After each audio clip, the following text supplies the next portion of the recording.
Hi everyone, this is Dean here. Today we're exploring a really interesting math problem.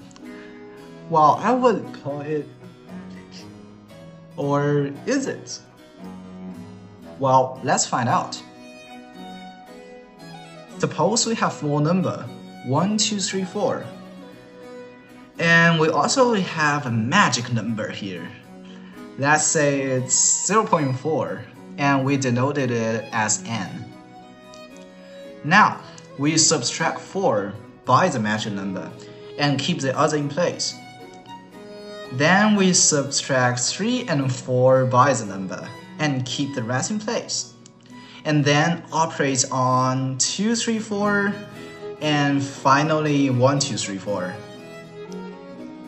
Now, we have the 16 numbers, and the original 1, 2, 3, 4 doesn't count. Okay, so I'm gonna use my magic now. Here I multiply all 4 numbers in each row, just like that. And we have the product, and they're A, B, C, D correspondingly. If we calculate them, we will get A equals to 21.6. B equals to 18.72, C equals to like around 15, and D is really close to 9. I don't know what you feel about these 4 numbers. But my sixth sense tell me that 1 over A plus 1 over B plus 1 over C plus 1 over D equals to 5 over 18. Well, this number is exactly equal to 1 over 1 minus 0.4 multiplied with 3 factorial. And 0.4 is exactly the magic number. You may question that I am joking here, but in fact, if you check in the calculator, it is true. So maybe it is a coincidence? Coincidence? Well, let's try another magic number. Let's try n equals to 0.7. That's completely different. By these formulas, which we defined previously, we have A equals to 19.8, B equals to 15.18, C equals to 9.867, and D equals to some number around 3. And the sum of all the inverse is exactly 1 over 1 minus the magic number and multiplied with 3 factorial. Try to do that on your calculator and you can apply the magic by yourself.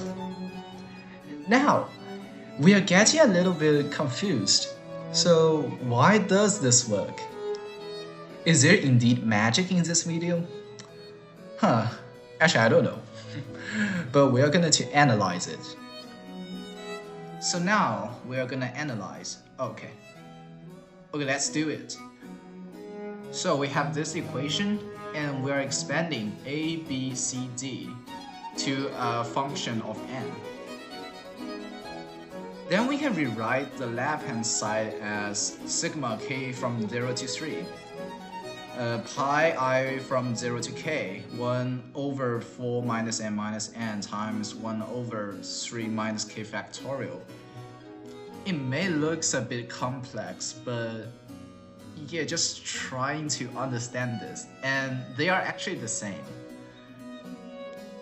If we substitute 1 minus n equals to n, here we just substitute a constant with another constant. We have this equation. Here, this is an interesting problem. We have 4 3's here, k from 0 to 3, and 3 minus I plus m, and 3 minus k, and 3 factorial. Why is it 3? Can it be maybe 1 or 4 or 10? Let's have a guess. It could be any positive integer. Let's just guess it. Maybe it's possible, right? Let's take a guess. we write this equation. So we just simply substitute 3s and x for every x belongs to positive integer. Then what? We haven't got any solve on it. We just make it more general, but we are not starting yet. It's quite confusing. But let's take a look at the interesting series. Consider the sum of the series 2 to the n. We have just simply 2 to the 0 plus 2 to the 1 plus 2 to the 2 or 2 to the x. There's a common way to calculate it. Of course, we let sx equals to this. And we have 2 sx equal to this, and just simply minus 2 minus 1. And here, we just get it. It's pretty easy. But is there another way to get it? Is there another method? If we let fx equals to 2 to the x, so here we are defining a function. We're constructing a function. So we have fx minus fx minus 1 is 2 to the x minus 2 to the x minus 1. It is just simply 2 to the x minus 1. We denoted it as equation 1. Then if we substitute 2x minus 1, we have fx minus 1 minus fx minus 2 equals to 2 to the x minus 2. This is equation 2. And if we substitute it as x minus 2, we got equation 3, and all to f1 minus f0 equals to 2 to the 0. It's equation x, I think. Yeah, it's equation x. Whatever. If we add equation 1, 2, 3, blah blah blah together, we will have fx minus fx minus 1 plus fx minus 1. See, we have here fx minus 1 cancelled out. And the things just start going easier because we are canceling out things. Notice we also have negative fx minus 2 and a positive fx minus 2. So it also cancels out. Then we will have 2 to the x minus 1 plus 2 to the x minus 2 plus 2 to the x minus 3 all the way to 2 to the 0 equals to fx minus f0. We just know f0 is 1, so it just equals to 2 to the x minus 1. Solution as well. Let's take a look at this equation that we want to solve. Let's consider the p plus 1's term of the sum. It's pi I from 0 to p 1 over x minus I plus m times 1 over x minus p factorial. So why I would say the variable is p here? Because we're considering which term, the term. So we can consider the p plus 1's term and p's term and second term, third term. So the p is varied here. Honestly, I would say I will consider x as a constant. I will consider x as a constant here. So by applying the method we just talked about, we'll have fp minus fp minus 1 equals to the p plus 1's term for some p. So the thing here is, what is fp? All the thing we need is fp, but it's not really obvious. We just can't get fp from this, right? It's not gonna be obvious. So it's hard to guess. But let's try it. We write gp as the p plus 1's term. Let's try gp minus gp minus 1. See if we could get anything similar to fp minus fp minus 1. Why are we trying this? Because this is the only clue we have. So why not? Let's just try it. We have gp minus gp minus 1 equals to this, and it's a ton. Okay. Chat. Just pure calculations. We'll finally get gp minus b equals to pi 1. We'll have gp minus 1 equals to pi I from 0 to p 1 over x minus I plus m times 1 over x minus p plus factorial times 1 minus m. Yeah, we have this. And we are getting close to fp minus 1. So here, notice in gp minus 1 comparing to fp minus 1. First, there is one more term 1 over x minus p plus 1 multiplied. And second, there's a constant 1 minus m multiplied. So let's try to deal with them. We will subtract one more term when constructing fp based on gp, because we have one more term extra in gp minus 1, right? Second, since a constant, we don't really need to consider the constant, because if we done constructing and we have an extra constant, we just need to divide the function with that constant to get our final fp, right? So we don't really need to considering in construction. Okay, based on these 2 points, let's constructing a f1p. So why here is f1p, not fp? Because it's the second, there might be a constant that we need to deal with. So will look like fp, but it still need a little change. Let's construct f1p equals to pi I from 0 to p 1 over x minus 1 plus m times 1 over x minus p minus 1 factorial. It's what we do for our solution 1, subtract one more term.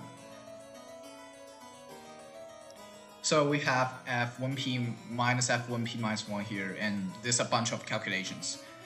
And finally, we have a equals to pi I from 0 to p 1 over x minus 1 plus m times, look here, it's a constant, and over x minus p factorial. So we have this, and let's denote fp equals to f1p divided by negative m. Finally, we have fp. It's not f1p or f0.5p, it's fp minus fp minus 1 equals to right. Really perfect, right? And we just simply have fp equals this. The domain of the fp is 1 to x minus 1. Why would I say that? Because 1, x minus p minus 1 is greater or equal to 0, since k factorial is defined for all non-negative integers, right? You can't really have negative 1 factorial, negative 2 factorial. That doesn't sound right. Second, p minus 1 also should be greater or equal to 0. Since we have fp minus 1, and there's a multiplication I from 0 to p minus 1, we shouldn't let 0 exceeds p minus 1, right? So it will be totally broken. So we just have this domain here. Let's try to sum all fp minus 1 in this domain. So just summation of both sides, and simplifies the left hand side, we get fx minus 1 minus the top right side. We want to prove this, and this is summation from 0 to x. But now we have the summation from 1 to extra term when p equals to x, and one extra term when p equals to 0. Now let's add the term when p equals to x for both sides. A bunch of calculations, of course. We have 1 over x minus 1 factorial times 1 over x plus m times 1 over m equals to the right hand side.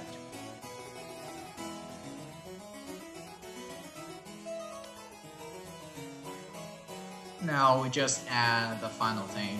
When p equals to 0, we're adding the term for both sides. Bunch of calculations, of course. And after these hard works, finally, we just have 1 over mx factorial equals to the right hand side of that summation. And that's what we exactly want to prove, and this is how we prove it. We just did it. Yeah. There's also a little expansion. Let's try ff equal to x times f factorial and equation fx minus 1 over kx x minus 1 equals to 1 over k to the x times factorial times 1 over kx plus 1 for any real number.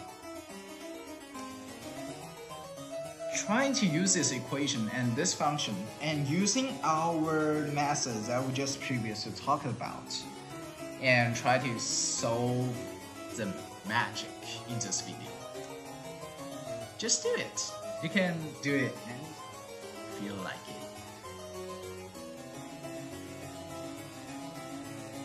This is also a challenge. Let's prove 1 over y minus 1 factorial equals to sigma n from 1 to y and over y to the n factorial. That's really hard. This is a hard one, and if you can't do it, it's totally fine. It's totally fine. It's just been pretty difficult. It's difficult, I have to admit. Okay, so we just have all the content. And if you don't want the 3 hints that I'm gonna give you for this challenge, you can just quit this video. Yes. I will give the 3 hints in the next 10 seconds. If you really want trying to use these hints to guide you a little bit.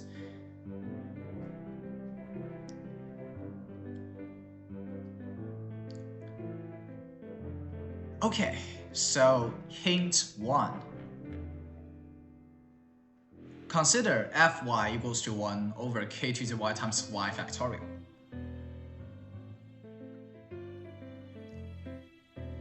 Hint 2. Consider fy minus f minus 1.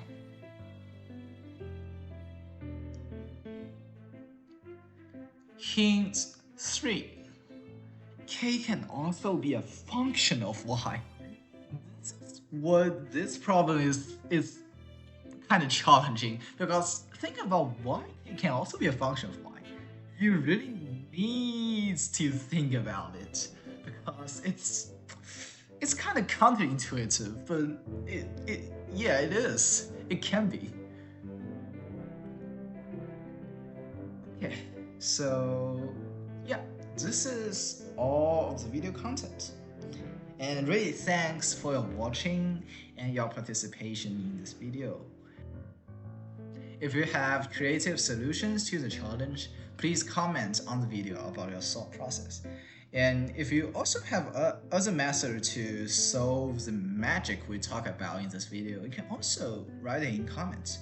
I just really love these comments about academics. Thank you.